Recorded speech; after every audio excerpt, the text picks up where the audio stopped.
पश्चिमी यूपी में भारतीय जनता पार्टी ने जन विश्वास यात्रा शुरू करी है और जन विश्वास यात्रा पर पश्चिमी यूपी के लोगों का क्या कहना है। क्या भारतीय जनता पार्टी किसान आंदोलन के डैमेज कंट्रोल में लग गई है। और हम इस वक्त मौजूद हैं बरेली कॉलेज में और यहाँ के तमाम प्रोफेसर यहाँ पर हमारे साथ मौजूद हैं, उनसे बात करेंगे। सर, सबसे पहले आपसे जानना चाहेंगे, क्या लगता है इस जन विश्वास यात्रा से लोग विश्वास करेंगे? देखिए, मुझे ये लगता है कि ये पश्चिमी उत्तर प्रदेश का जो मामला उठा है उसका एक बड़ा इशू कृषि कानून को लेकर रहा है, जिसमें साल भर आंदोलन चला। निश्चित रूप से जनता का कहीं उसमें कोई खास विचार है जिसके कारण इतना लंबा आंदोलन खिंचा, और जो हमारी सत्ताधारी पार्टी है केंद्र में, उसको इस पर विचार करना पड़ा और कानून वापस लेना पड़ा।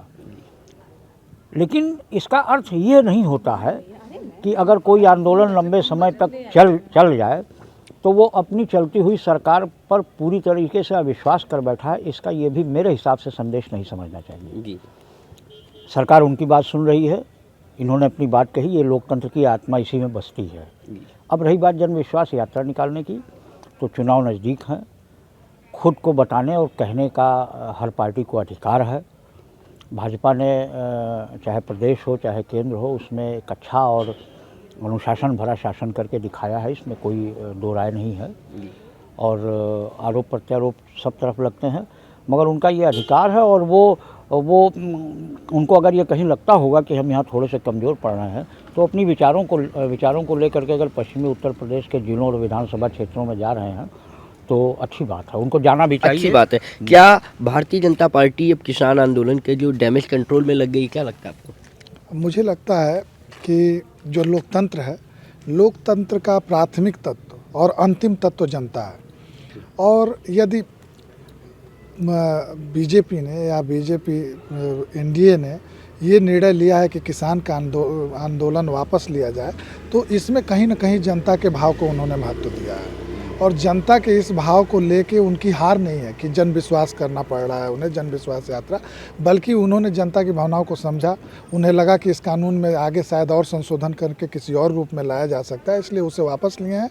और जो ये यात्रा हो रही है, ये अपनी नीतियों को और आगे के अपने प्रोग्राम को बनाने का एक माध्यम बनेगा, मुझे ऐसा लगता है। आपको ऐसा लगता है? मैडम, आपसे जानेंगे, क्या जन विश्वास यात्रा लोगों में विश्वास पैदा करेगी? यकीनन करेगी। और मैं इसको इस नज़रिए से देखती हूँ कि ऐसी यात्राएं या रैली जिसको आप कह रहे हैं, ये चुनाव प्रचार का एक हिस्सा है और ये सभी राजनीतिक दल करते हैं। उसमें किसी एक विशेष राजनीतिक दल को हम ऐसा नहीं कह सकते कि उनका कुछ प्रभाव पड़ेगा या दुष्प्रभाव पड़ेगा या किसी डैमेज कंट्रोल में लग गई है। और ये चुनाव प्रचार का हिस्सा है और ये सभी राजनीतिक दलों का अधिकार भी है और उन्हें करना भी चाहिए कि वो अपनी नीतियों से अवगत कराएं, या उन्हें लगता है, मतलब मुझे ये नहीं लगता कि इसमें अविश्वास या विश्वास जैसी चीज़ है। मतलब ये नहीं कह सकते कि उन्होंने अविश्वास खो दिया है तो उसको वो एक डैमेज कंट्रोल की तरह ले। ये उनके चुनाव प्रचार का हिस्सा है और इसमें कोई बुराई भी नहीं है। वो सभी जन विश्वास यात्रा एक चुनाव प्रचार का हिस्सा है, क्या लगता है आपको? ये तो बात सही है, क्योंकि उत्तर प्रदेश जो कि सबसे बड़ा प्रदेश है इस मामले में, राजनीति के मामले में, यहाँ पर ये सेमीफाइनल माना जाता है अपने लोकसभा चुनावों के लिए। तो यहाँ पर जो विजयी हुआ, कहीं ना कहीं लोकसभा में भी उसकी विजय हो जाती है, ये माना जाता है। तो ऐसे में जितने भी दल हैं वो अगर निकलते हैं बाहर और अपनी विभिन्न प्रकार की यात्राएं निकालते हैं, उसमें कोई हर्ज नहीं है मेरे हिसाब से। दूसरा ये, अगर इसके विषय में आप बात करेंगे किसान आंदोलन के विषय में, तो पश्चिमी उत्तर प्रदेश में किसान आंदोलन से जो नुकसान हुआ है वो मुझे लगता नहीं बहुत ज़्यादा है, क्योंकि मुजफ्फरनगर उसके आसपास के कुछ ज़िले ऐसे हैं जहाँ पर इसका नुकसान हुआ ज़रूर होगा। और इसके लिए जो पार्टी है, खासतौर पर रालोद जिसकी बात करते हैं, राष्ट्रीय लोकदल, तो पिछले चुनाव में हमें पता है कि एक ही सीट आई थी उनकी।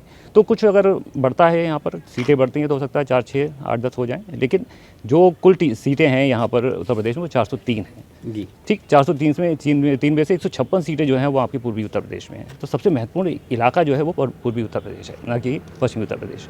तो जो भी यहाँ पर प्रभाव पड़ने वाला है वो थोड़ा बहुत ही होगा, सीमित ही रहेगा।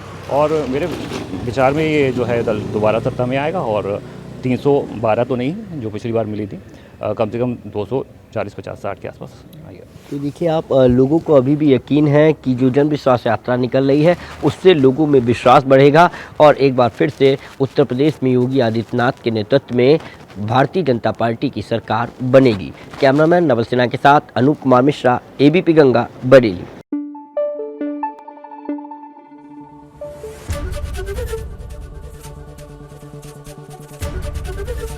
एबीपी गंगा, खबर आपकी, जुबान आपकी।